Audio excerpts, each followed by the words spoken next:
Hello again. I would say it's been a while, but it's just been a few hours, like last night. Anyway, welcome back. I'm gonna get right into don't trust nobody in Ghana and a few other things. Don't trust nobody in Ghana. For the people, specifically talking to women, but for the women who are planning to go to Ghana to visit or live, don't trust nobody from the minute you get your foot off the airplane. Uh, Anytime somebody come close to you, I promise you they want something. They want something from you. They're manipulators, liars. What they're not is thieves. And the ones that are thieves are not armed robbers. They're not robbers, so they don't want to come in contact with you. If they're going to steal something, they'll do it behind your back, or when you're not there. They're not robbers. They don't approach you and take from you, for the most part. Um, Let me get this piece of paper. The land is active. The ancestors are active. People are active with black magic and voodoo. It's real and it's serious. They use black. I can't speak on voodoo, and I don't even know if voodoo and black magic is the same thing because I really mostly heard about black magic. They use black magic for good and bad. They'll use it to hurt people. They'll use it to cure you, cure illness. I don't know, bring you money. They use it for different reasons, and it's a good thing in Ghana. It's something that just is. Um, Ghanaians are wicked, and every Ghanaian I met made it very clear to me that I was to know that Ghanaians are wicked. You can't share anything. When I wanted to leave and come home, they'll tell me, "No, Hajia, you can't tell anybody when you're leaving. They will wicked you." When my husband got his passport, I was excited. I wanted to tell people, Latif got his passport. You can't tell anybody, Hajia. Ghanaians will wicked you. They'll put a spell on him, and his passport will be invalid, or he'll get ready to fly and his plane won't leave, or his plane will crash. And Ghanaians are wicked people. The women are mean. They're mean and they're cold because in Ghana, I don't think anybody's taught to love. I don't think it's intentional. I think they are just not taught to love. They don't know anything about love and affection at all. You'll see couples walking down the street. You see couples for months. You don't even know they're married because you've never seen them hold hands or hug or kiss, or the man rub her hair or nothing like that. They are wicked. So let me see. This happened to me, so I think it could happen to you if you choose to stay in Ghana longer than probably about a month, maybe 10 days would be the limit. You start to feel like you're pulled into this realm or this portal that only they control, they being the men. You wake up. I just watched this lady's video I think her name is Anna Lee, which is kind of what made me want to make this video, go into more depth with this video. You just kind of wake up one day, and you'll know it if you're under some type of spell or something's happened to you, because you'll wake up foggy. All of a sudden, you just will feel confused and lost and just messed up, and you don't know what happened. Because what they do is they break you down, not intentionally. It's just who they are. They just break you down. They take everything out of you to you're nothing but a puppet that they can move around. They stick together. Ghanaians all stick together. They stick together. When it comes to American women, they're going to stick with each other. I've seen this happen. I remember the night being in Ghana, and I knew for a fact for the first time I was all alone. Even though my sister was there, she didn't offer me any assistance. She didn't say, Hajia, come to my house where it's safe, blah, blah, blah, nothing. She was just on the phone with me, just for whatever reason. Mind you, she's been there a year and a half, and I don't know where she lives, but she always has access to me or my house or my store or whatever. Um, They don't believe anything you say. Even if they believe what you say, they all side with each other. They're never going to let you as a woman be right. Never. It just almost doesn't happen. Um, I remember one night, my husband, I remember when I was going through some spiritual things. When I told you about the house and the people were living in my house and just all kind of stuff. And I remember one night I saw his face completely change. But I had to stay calm because I knew he didn't know it. I knew he was innocent. He did not know this. And I couldn't let him know because I didn't know if I was dealing with him or the face he had turned into. So I just stayed real calm and I was like, Latif, let's sit down. I think I told him let's go outside and smoke. I wanted to get out the house, but I never let him know until it was probably after we moved out of the house was when I let him know that I watched his face change, completely change. One night he got drunk.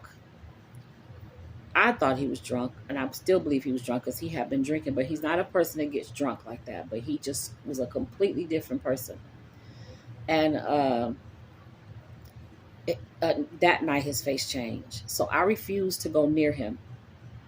I refused to go anywhere near him. So I kept trying to talk to him, and he was just staring at me with this cold, cold, empty stare. And I was like, oh no, I'm in Africa. I don't know what this shit is about. So I wouldn't go near my husband, but my purse was where he was with my passport, my money, my phone. I couldn't call a taxi. I couldn't do nothing. So I think I eventually got my phone. I sent a little boy to go get my phone. And I, I went and got the lady down the street, and I was telling her like something ain't right with my husband. I know he's been drinking, but this is not right. It's like he's turned into a different person. She go down there. She goes, "Oh, nothing's wrong with him. You need to just obey your husband and go home and go to sleep." And I say, "You can't see that he's drunk or something's wrong with him. He's slurring. He can't even talk straight." And she was like, "No, nothing's wrong with him." So my Muslim brother came. Same thing. He's like, "No, nothing's wrong with him. He's all right. Just obey your husband." And I said, "You people are sick." Now, they told me later that they knew he was drunk or something wasn't right with him. And at that moment, I knew that I was all alone in Ghana. It's 12 midnight. I'm trying to find a room. I'm on the phone with Ife. I'm trying to find a room, figure out what's going on. I need to I can't get the taxi because my purse is by my husband, who I'm scared to go near. And so I can't call a taxi. And then I'm afraid to get in a taxi alone because it's the middle of the night and I've never been out alone, especially at night. So eventually I did. Eventually the lady down the street sent her driver to get me, and I went and got a room, and I was cool. I was okay. That was my first night being alone in Ghana, and I just had to think through this stuff. So I'm just touching up on just stuff that was weird to me. Um,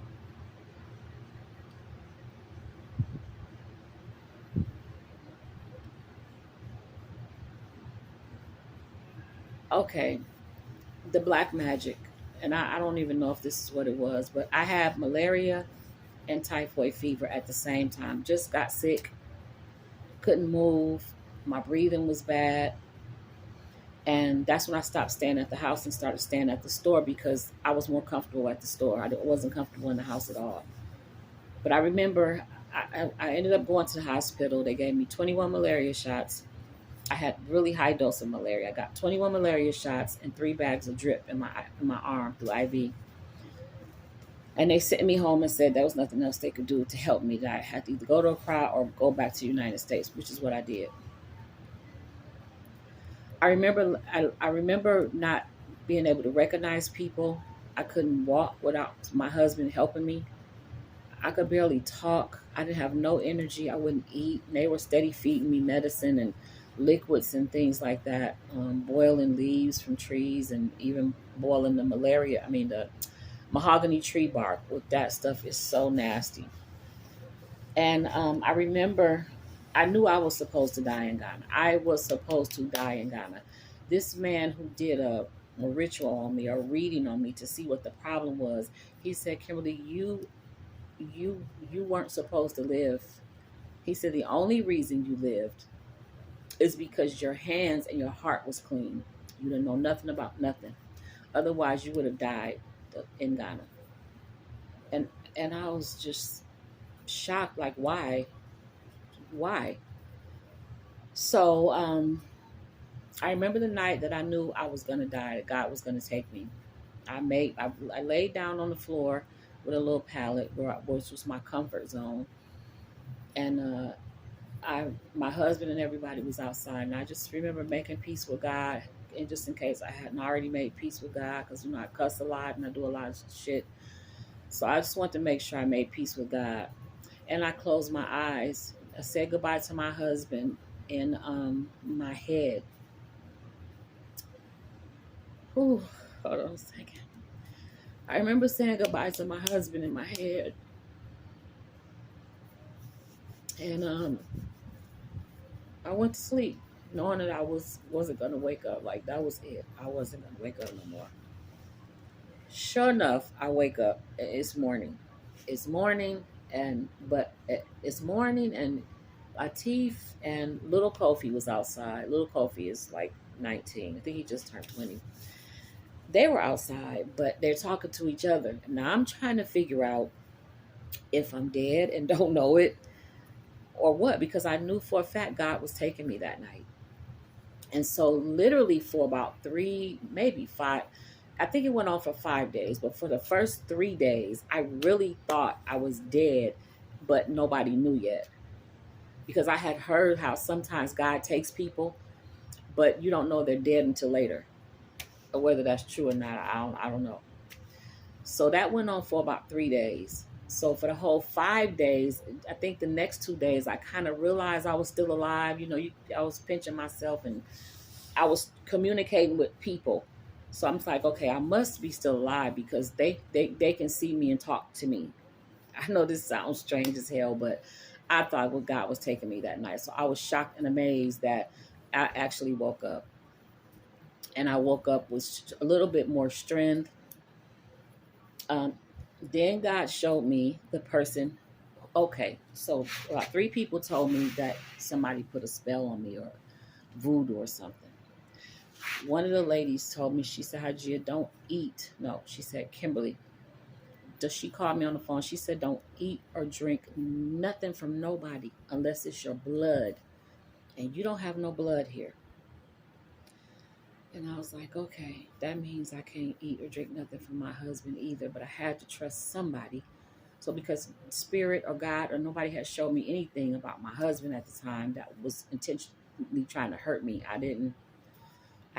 my husband was the only person that could feed me and give me drinks. And pretty much everything he gave me came from the store because I couldn't eat. I didn't have an appetite to eat nothing. Then God showed me who it was. God showed me exactly who it was. But I wasn't quite sure, so I kept kind of second guessing it. And then as days went on, it started to make sense. I knew who it was, and she still tries to reach me to this day. I don't have nothing to say for her because she's close to me in Ghana. Like, I have to see her every day. I speak. That's it. I don't want to deal with you. So anyway, as I get to okay, so let me get jumping around. I knew I was supposed to die. I couldn't walk. I couldn't talk. I couldn't do nothing. Even leaving to go to the airport, I couldn't stand up. My husband asked the lady at the airport, could I sit down in one of the empty chairs? And she said no. So my husband helped me sit down, helped me to the floor to sit down. They wheelchaired me to the plane. I got on the plane and they knew I couldn't really walk good or talk. And my husband's fear and my fear was that I was getting confused a lot. Like I would hear people's voice, like my husband's voice or Ife's voice. I would hear their voice and it would take me a minute to be like, oh, Deshaun or oh, Ife, like to recognize who the person was. So I believe this was a spiritual attack because as sick as I was and couldn't get on that airplane, couldn't walk. As soon as I got on the airplane, I'm trying to figure out how I'm going to get up and go pee and eat and everything because I couldn't, nothing was functioning. My hands wasn't functioning right. I couldn't sit up straight. Got on the airplane and nothing was wrong with me. Absolutely nothing was wrong with me at all. So as I land in LA, I think I landed in Frisco. My daughter is expecting to have to carry me, kind of help walk me to the car. But she didn't have to. When I got off the plane and she pulled up, I was like, hey, Nicole. And she looked. She said, Mommy, you don't look sick. I said, I know. It's crazy, Nicole, but I was sick. Like, they didn't think I was going to live in Ghana. I was sick. I said, and when I got on the plane, nothing was wrong with me. So I go get some blood work done, blah, blah, blah. Tell them the whole story. Nothing's wrong with me. Nothing's in my blood. Nothing, nothing, nothing. So I believe that that was a spiritual attack. I believe that that was definitely a spiritual attack. Okay, I'm at like almost 16 minutes in this video now, so I'm going to try to pick up where I left off. And y'all know I get scatterbrained, and even though I write stuff down, I don't get these videos right when I come back for part 2. But anyway, talk to y'all later. Bye-bye.